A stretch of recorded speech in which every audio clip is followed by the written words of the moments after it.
Hey y'all, welcome to the Clock Tower. I'm Colton here with Brandon. We've got 3 tournaments from BCS that we need to talk about, and then we have an announcement for you. So let's get right to it. Starting with the Philippines Regional, there is a lot of Hololive happening here. Kaguya Standby Salvage wins the thing, but then 2 through 8 is all Hololive, and it's a bunch of different Hololive. There are 3 Kanata Marines, but then everything else is slightly different. Yeah, I think it just again shows the popularity of Hololive and the continual representation that Hololive's brought to the table. Kaguya again, it's got this post ban list restriction list lifting, so you have the K runner involved. It surpasses the onslaught of Hololive to make it to the top.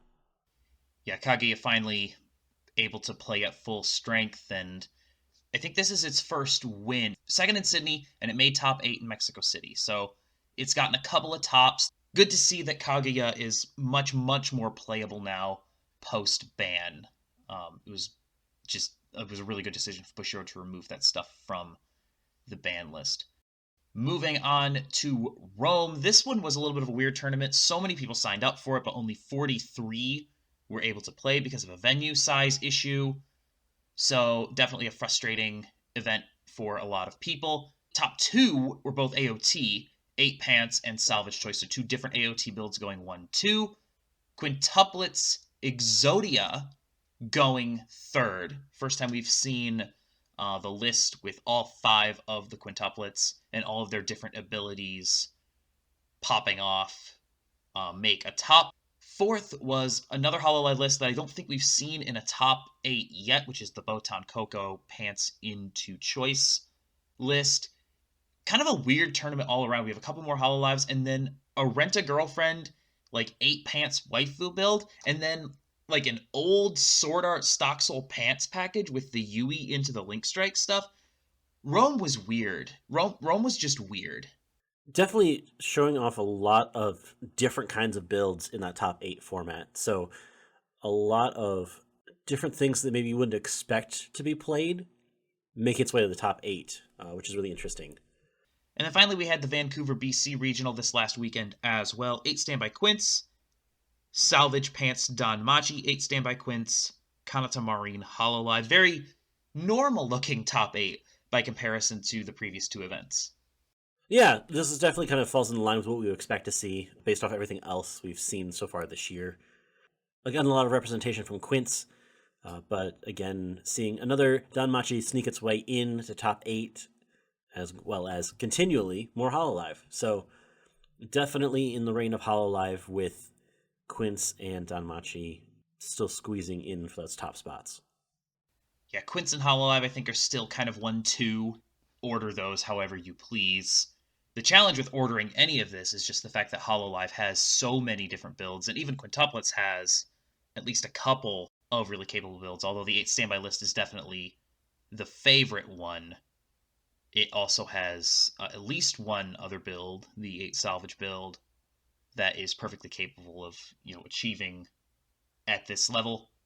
But yeah, those 3 tournaments, very, very different from each other. And we've talked about this, at length at this point, so I don't want to belabor the point. But the meta is in a pretty good spot right now. It's diverse enough. You're not running into the same deck over and over and over again. You will have tournaments where you get, half of top 8 being one thing, but it's not happening every weekend. And we're also seeing some weird stuff get in, like Rent-A-Girlfriend or Gurren Lagann. And, we're seeing this stuff that you wouldn't expect to see in top 8 still finding ways to get tops at these high-level events, which is always a welcome sight. So we don't really have a whole lot else to talk about, frankly, because the release schedule is very much done for the time being. So there will not be any new set announcements, presumably probably until the end of the year, probably into 2023. So in the meantime, however, there is something else that we wanted to share with you all. We are getting really close to 1,000 subscribers. We actually may hit that like in the next couple of weeks. So first of all, thank you.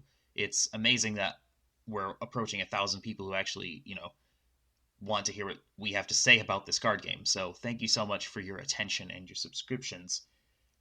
We also are approaching another key threshold for YouTube, which is 4,000 watch hours. We are doing the Christmas charity live stream again this December. We don't have details, we don't have a date, we're still working out what all that looks like, but we are doing another Christmas charity live stream. We want to hit 1,000 subs and 4,000 watch hours before that live stream to make the donation process much easier. If we hit that threshold, we basically get a donate button on our channel on a video. So if you're watching us live, you can just click the donate button if you want to donate to the Christmas charity live stream this year. It will be easier than last year, which we're really excited about that prospect, but we need some help. We're very close. We're like 200 and some watch hours away from that 4,000 threshold for the past 365 days. So we are doing something this week that we've done once before. It's called Office Hours, where it's basically just us hanging out on a live stream.